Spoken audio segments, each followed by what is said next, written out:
మక్కీ to మక్కీ అని ఎందుకంటారో మీకు తెలుసా? ఎగ్జామ్లో అందరూ ఒకే ఆన్సర్ని కాపీ కొట్టినప్పుడు టీచర్స్ మక్కీ టు మక్కీ దించేశారు కదరా అని అంటుంటారు.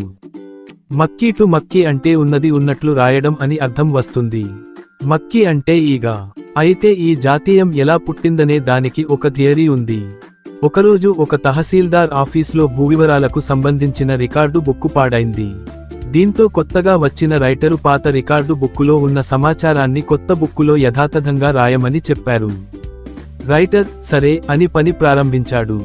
అలా భూవివరాలను కొత్త బుక్కులో ఉన్నది ఉన్నట్టు ఎక్కిస్తుండగా పాత బుక్కులోని ఓ పేజీలో ఒక ఈగ చనిపోయి కనిపించింది. దీంతో రైటర్ అమ్మో, అయ్యగారు ఉన్నది ఉన్నట్టుగా రాయమన్నారు, తేడాలొస్తే ఊరుకోరు అనుకొని ఈగను అక్కడ పెట్టాలనుకున్నాడు. ఈగ లేకపోతే ఉన్నది ఉన్నట్టుగా కనిపించదని భావించాడు.